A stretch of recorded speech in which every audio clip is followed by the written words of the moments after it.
Thank you. I love you all. నేను చాలా మాట్లాడేదానికి వచ్చాను తమ్ముళ్ళు, మొత్తం పోయేలాగుంది చిప్పులో నుంచి.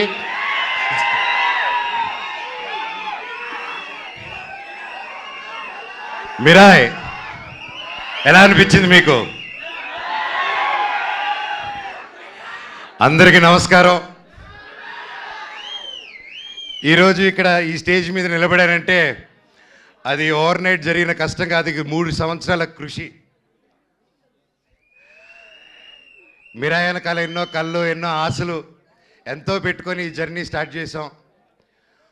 3 సంవత్సరాల క్రితం అదిగో గౌతమ్ గారు ఒక సినిమా ఉందని మన తేజ గారు యాక్చువల్లీ చెప్పాలంటే తేజ గారితో స్టార్ట్ చేయాలి. మధ్యలో నేను కొంచెం డిజైనింగ్, ఖాళీగా ఉన్నప్పుడు డిజైనింగ్, పిల్లల కోసం గేమ్ డిజైనింగ్ అది మొదలుపెట్టాను, ఇంకా చెప్పలేదు. సో ఆ 3 ఇయర్స్ బ్యాక్ నేను గేమిట్రానిక్స్ అని రజత్ ఓజా గారి స్టూడియోలో కూర్చొని ఒక పిల్లలకి గేమ్స్ బిల్డ్ చేస్తున్నాం, how to build education games అని చేస్తూ ఉంటే తమ్ముడు ఫోన్ చేశాడు, అన్న కలవాలి ఎక్కడున్నారు? తమ్ముడు ఇక్కడున్నాను రా అని చెప్తే ఇద్దరు వచ్చారు. వచ్చి కలిసి ఒక సినిమా అనుకుంటున్నాం అన్న, నాకు చెప్పేస్తాను ఫస్ట్, కార్తిక్ గారు మేము అనుకున్నాం ఇది, ఆయన సరే నన్ను మాట్లాడమన్నారని చెప్పి హీ కేమ్. వచ్చి మేము అలాగా నిలబడి ఉన్నప్పుడు ఈ జస్ట్ ఒక లైన్లో చెప్పి ఇదన్నా setup, you have to be our black squad అన్న అన్నాడు. ఆ బ్లాక్ స్వాడ్ ఈరోజు మహావీర్ లామ 2.0 లాగా వచ్చేసాడు అక్కడికి. సో థ్యాంక్ యూ తమ్ముడు, ఒక మంచి స్క్రిప్ట్ని వెతుక్కుంటూ నేను దానికి బాగుంటానని మీరు కార్తిక్ గారు అనుకొని వచ్చినందుకు ఐ లవ్ యూ. తేజ గురించి అంటే ఇంకోటి చెప్పాలి, హనుమాన్ లాంటి ఒక నేషనల్ సూపర్ డూపర్ హిట్ ఇచ్చిన తర్వాత ఎవరైనా ఒక వెంటనే సినిమాలు సైన్ చేద్దాం, ఇమీడియట్గా వెళ్ళిపోదాం, 4 డబ్బులు వెనకాలేసేసుకుందాం అనే మైండ్ సెట్లో ఎవరైనా ఉంటారు, అంటే తప్పులేదు. ఎంతో కష్టపడి వచ్చాడు, సొంతంగా వచ్చాడు. అలాంటిది ఈరోజు 3 ఇయర్స్ ఆగి హనుమాన్ హిట్ తర్వాత ఒక హీరో, ఒక ఆర్టిస్ట్ ఎవరైనా సరే ఒక 3 ఇయర్స్ వేరే సినిమా చేయకుండా ఆగారంటే that shows the dedication of Teja Sajja గారు. And I want all of you to give a big round of applause for it. మాటలు కాదండి, ఎన్నో టెంప్టేషన్ వస్తాయి, ఎన్నో మంచి కథలు వస్తాయి, ఇంకా ఒక మించి ఒక కథ వస్తూ ఉంటుంది. బట్ అవన్నీ దాటుకుని ఈరోజు ఉన్నారంటే hats off, you have a long way తమ్ముడు. జీవితంలో ఇంకా ఎంతో పెద్ద హైట్స్ వెళ్తావు, అందరిని కలుపుకొని జీవితంలో ఒక నంబర్ 1 స్థానానికి వెళ్తామని దేవుడిని కోరుకుంటున్నా. Love you. చిత్తూరు గురించి అత్తకో. కార్తిక్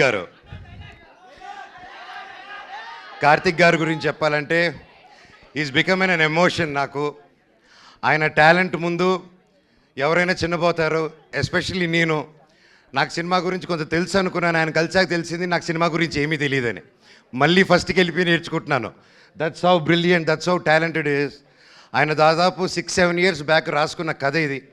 రాసుకుంటూ చాలా రీసెర్చ్ చేసి అశోకుడు 9 పుస్తకాల గురించి చెప్పాలి, కమ్యూనికేట్ చేయాలి, మన హిస్టరీని ఎలాగైనా తీసుకెళ్ళాలి ముందుకి. How can we take our Indian history about Ashok and 9 books is ఆ డైరెక్టర్స్ విజన్ అండి. And today he crafted it so well and it is not easy, అంత ఈజీగా అనుకుంది వచ్చేలేదు. అండ్ ఫస్ట్లో గౌతమ్ గారు అలాగే అందరూ కాన్సెప్టలైజ్ చేసినప్పుడు ముందుకి తీసుకెళ్ళాం. అండ్ సినిమా షూటింగ్ స్టార్ట్ అయ్యి అలా పెద్దగా వెళ్తూ ఉంది. అండ్ ఒకసారి ఆ క్వాలిటీ చూసిన వెంటనే ఫస్ట్ ఒక షెడ్యూల్ వెళ్ళి క్వాలిటీ తీసుకుని వచ్చారనమాట, నేపాల్కి వెళ్ళి. సరే చెప్పారు, అందరూ హాలీవుడ్ స్టైల్లో సినిమా తీస్తాము, ఇంటర్నేషనల్ స్టైల్లో తీస్తాము సినిమా అని అందరికి ఆశ ఉంటుంది, అందరూ చేసాం. మేము కూడా అందరూ కృషి చేశారు మన ఇండస్ట్రీ నుంచి. కానీ it's a true international film standards అని కార్తిక్ గారు ఆయనే డిఓపిగా ఉండి ఆయనే డైరెక్షన్ చేసుకుంటూ చేయడం మాటలు కాదండి. హ్యాట్స్ ఆఫ్ కార్తిక్ గారు, రియలీ వయసు చిన్నవారైనా శిరస్సు వంచి దండం పెడుతున్నాను. Your awesome. అండ్ ఎంత చెప్పినా తక్కువే ఆయన గురించి. అండ్ ఎన్నో ఆటుపోట్లు దాటుకొని ఈరోజు ఇక్కడ ఉన్నారు.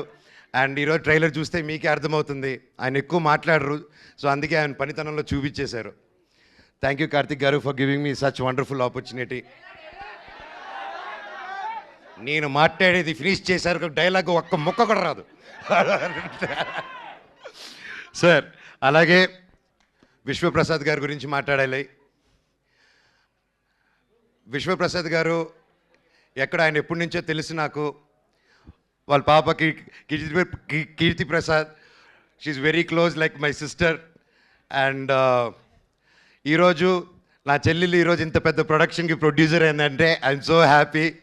అబ్బా, I'm so happy you're coming with this film and you have a long journey. All the very best. Vishwa గారి గురించి చెప్పాలంటే అండి, is a very big entrepreneur from US.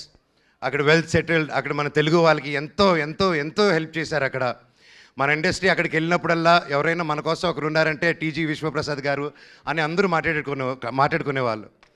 కానీ అక్కడ అంత లగ్జరీ లైఫ్, పీస్ఫుల్ లైఫ్ వదులుకొని ఒక తెలుగు సినిమా అనే ఒక ప్యాషను, చిన్నప్పటి నుంచి ఉన్న ఒక సినిమా పిచ్చితో, ప్యాషన్తో ఆయన అవన్నీ వదులుకొని ఈరోజు ఒక పక్క ఆంటర్ప్రెన్యూర్షిప్ చేస్తూ, ఒక పక్క బిజినెస్ చేస్తూ, ఒక పక్క సినిమా క్రియేటివ్గా ఆలోచిస్తూ, ఒక పక్క సీజీ ఆఫీసులు ఓపెన్ చేసుకుంటూ, అండ్ త్వరలో ఆయన ఒక ఎలక్ట్రిక్ కంపెనీ కూడా ఓపెన్ చేస్తున్నారు, వెహికల్ కంపెనీ. ఎవరు చేయగలుగుతారండి ఎన్ని పనులు ఒకరు? మనం ఒక పని హ్యాండిల్ చేసే లోపలే స్ట్రెస్ అంటాం మనం. జీరో సపోర్ట్తో వచ్చాడండి ఇండస్ట్రీకి ఆయన. ఈరోజు కింగ్ ఆఫ్ కంటెంట్ అయి కూర్చొని ఉన్నాడు మన విశ్వప్రసాద్ గారు. 100 సినిమాలు తీయాలని ఒక శ్రీకారం చుట్టుకొని, చిన్న లేదు పెద్ద లేదు అందరికీ సమాన న్యాయం అనుకుంటూ రాజాసాబ్కి ఏం చేస్తున్నారో మా మిరాయికి కూడా అంతకంటే ఎక్కువ చేస్తున్నారు. ఇలాంటి ప్రొడ్యూసర్ నేను ఎప్పుడు చూడలేదండి, ఇంక ముందు చూడబోను కూడా. అంటే కొంచెం బాగా మొండి అయితేనే అలా ఉండగలుగుతారండి. ఈయన మహా మొండి, అది 100% గ్యారెంటీ చెప్పగలుగుతాను. ఇండస్ట్రీలో నిలదొక్కుని బ్రతకడం ఈజీ కాదు. అలాంటిది ఇన్ని సీరియల్స్, ఇన్ని మూవీస్, చిన్న లేకుండా పెద్ద లేకుండా అన్నీ చేసుకుంటూ ముందుకెళ్తున్నారంటే సార్ మీ గుండె బ్రతకాలి సార్ 100 సంవత్సరాలు. ఇండస్ట్రీలో తిమింగిలాలు ఉంటారు తెలిసిందే.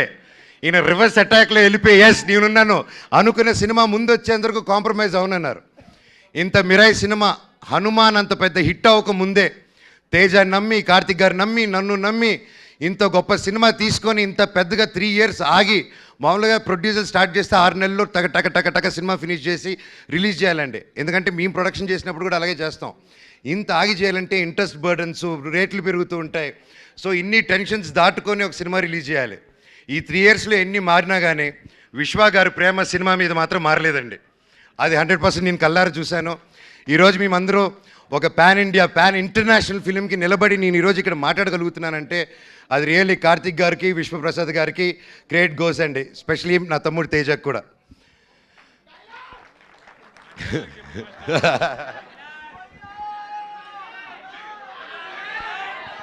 శ్రేయ గారు మై ఫేవరెట్. ఎప్పటి నుంచో కలిసి పనిచేద్దాం అనుకున్నాము. కనీసం ఈ సినిమాకి ఇలా కుదిరింది. అండ్ సినిమాలో జరిగిన సంఘటనలకి బ్లాక్ స్పాట్గా సారీ చెప్తున్నాను, ఓకేనా? అండ్ అలాగే మన హీరోయిన్ ఎరగదీయేశారు. All the very best, you did a fantastic job. And అలాగే మన మ్యూజిక్ డైరెక్టర్ గారు, ఆయన ఎక్కువ మాట్లాడరు కానీ మ్యూజిక్ ఎరగదీయేశారు. Sir all the very best. And తమ్ముడు థ్యాంక్ యూ. నేను డైరెక్టర్ గారిని ఒకటే అడిగాను, ఇట్రా నా చిన్నప్పుడు క్యారెక్టర్ చేశాడు, ఇతను ముక్కు షార్ప్గా ఉంది, నా ముక్కు ఇలా సొట్ట ముక్కు ఉంది, ఎలాగ డైరెక్టర్ గారు అన్నాను. లేదు అమ్మగారు, మీరు ప్రాసెస్ గొడవల్లో ఎవడో మీ ముక్కు మీద కొట్టి చప్పడైపోయింది, ఆన్ టీనేజ్లో అది సెకండ్ పార్ట్లో చూపిస్తా అన్నారు. థ్యాంక్ యూ డైరెక్టర్ గారు. సో ఎనీవేస్ ఎవరైనా పేరు మర్చిపోయి ఉంటే ఐఎమ్ సారీ. ప్రతి ఒక్కరికి thank you so much. Cinema గొప్ప విజయం అందించాలి. బ్లాక్ స్పాట్ క్యారెక్టరు చాలా పవర్ఫుల్ క్యారెక్టర్. నా లైఫ్లో ఇటువంటి క్యారెక్టర్ చేయలేదు. And I'm so happy and grateful. ఆ దేవుణ్ణి థ్యాంక్స్ చెప్పుకుంటున్నాను. ప్రతిరోజు లేచినప్పుడు ఇంత గొప్ప క్యారెక్టర్ ఇచ్చినందుకు, ఇంత ఒక పవర్ఫుల్ రోల్ ఇచ్చినందుకు I'm so grateful. Mirai super duper hit అవ్వాలని, ఇది 100 సంవత్సరాలు మళ్ళీ ఆడాలని, సినిమా 1000 కోట్లు కలెక్ట్ చేయాలని ఆ భగవంతుని కోరుకుంటూ మీకు సెలవు తీసుకుంటున్నాను. మీ ఆశీస్సులు, మీ ప్రేమ నాకు ఎప్పుడు ఉండాలి. I love you.